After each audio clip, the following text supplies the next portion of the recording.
Bun găsit, dragi fecioare! Bun găsit la citirea lunii noiembrie, dar de această dată o citire atipică, cu mesaje de la îngeri. Haideți să vedem cam ce vrea să vă transmită sufletelul vostru pentru luna noiembrie. Mai întâi, un mesaj din acest oracol care pentru mine întotdeauna a făcut sens. Sper să facă și pentru voi. Ei bine, un mesaj legat de chakra rădăcină. Aș spune eu că este cea mai importantă dintre chakre, pentru că dacă ea nu are o funcționalitate bună, nici celelalte nu pot funcționa bine. E ca atunci când fundația unei case nu este solidă. Normal că și restul casei nu se știe dacă stă sau nu în picioare. Ei bine, această chakră e una dintre cele mai importante.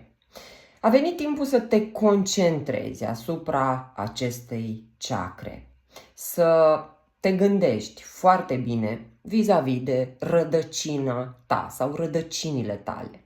E foarte important să știi ce-ți dorești, care ar fi baza vieții tale.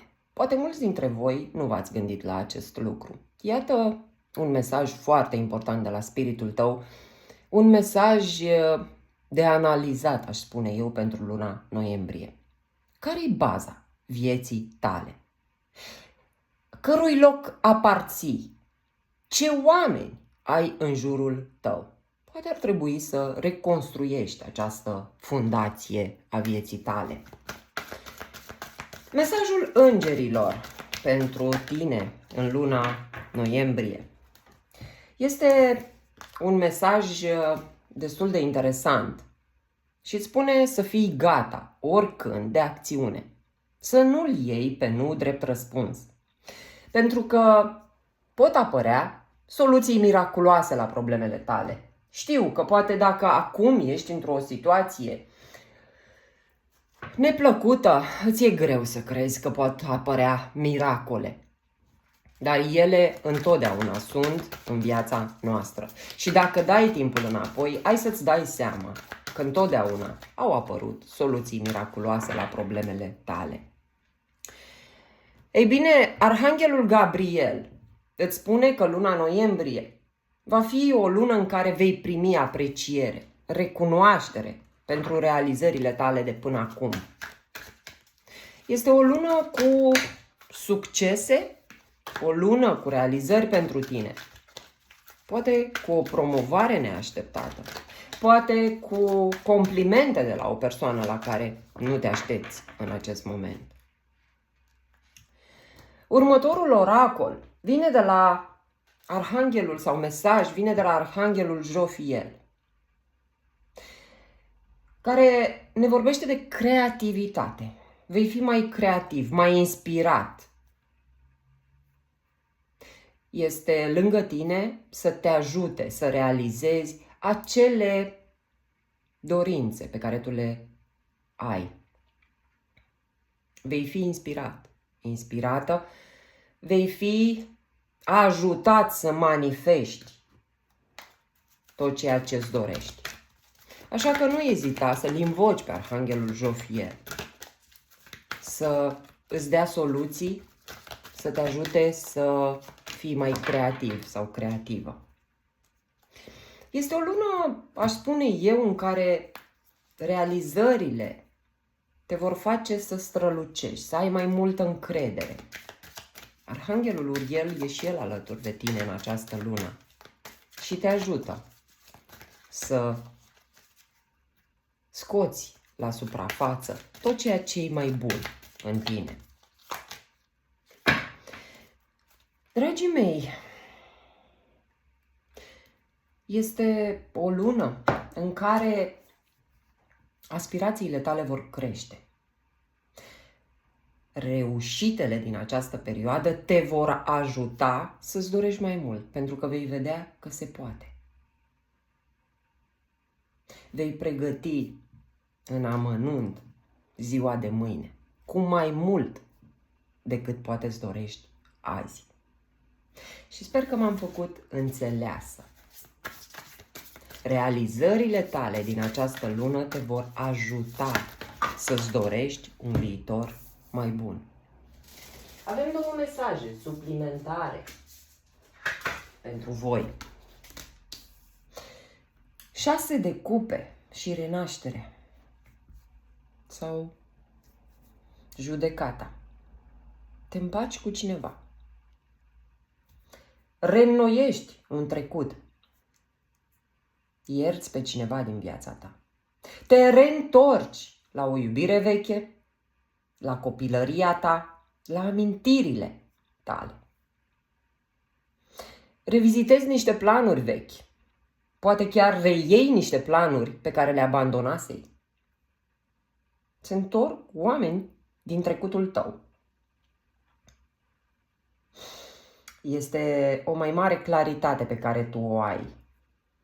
De parcă reușești să eliberezi tot trecutul, să eliberezi toate resentimentele, bolovanii pe care poate i-ai cărat până acum în sufletul tău. Inima ta se reînnoiește și vei ști exact ceea ce ai de făcut. Frumoase mesajele, dar haideți să vedem energia generală pentru voi în această lună. Este o energie de care puteți fi conștienți sau poate fi atât de subtilă încât să fiți mai puțin conștienți de ea. Steaua. Tu speri la ceva. Speranța există în sufletul tău. Ai încredere că viitorul tău se va schimba. Poate fi un mesaj că visele tale devin realitate. Chiar și arhanghelii, îngerii, până acum ne-au transmis că visele tale pot deveni realitate și te vor face încrezător că poți mai mult decât realizezi luna aceasta. E luminița de la capătul tunelului care se arată pentru tine în următoarea perioadă. Cavalerul de cupe poate fi momentul în care tu primești acea vizită din trecutul tău. Un personaj romantic. Te îndrăgostești, aș mai putea spune, în această lună pentru aceia dintre voi care sunteți singuri. Poate fi o poveste de iubire ce se înfiripă în această lună într-un mod total neașteptat. Poate fi, bineînțeles, vorba de o dorință de a echilibra, o dorință de comun acord de a echilibra energia din relația ta. Este cumva, dacă vrei, un îndemn de a ieși dintr-un blocaj pe care îl ai de acum, de mai mult timp, blocaj în relațiile tale, blocaj în viața ta, care te-a făcut să crezi că e imposibil să găsești iubirea, că e imposibil să se refacă viața ta într-un fel. Ea a fost o iluzie creată de mintea ta prin gândurile pe care le-ai avut și le-ai tot rulat în mintea ta. Aș spune că luna aceasta vine cu posibilitatea de a prelua conducerea vieții tale, de a ieși din mentalitățile vechi. Recreezi niște tipare de gândire pozitivă și ieși de acolo, din acea iluzie că ești prins sau prinsă în capcană. Diavolul ne arată clar că ai stat în foarte multă toxicitate până acum. Cu toții știți, cei care urmăriți tarotul. Diavolul poate fi o credință limitativă. Diavolul poate însemna frici, dependențe, codependențe, oameni toxici pe care îi ținem pe lângă noi, mentalitate greșită care ne menține în situații care ne fac rău, adicții de tot felul.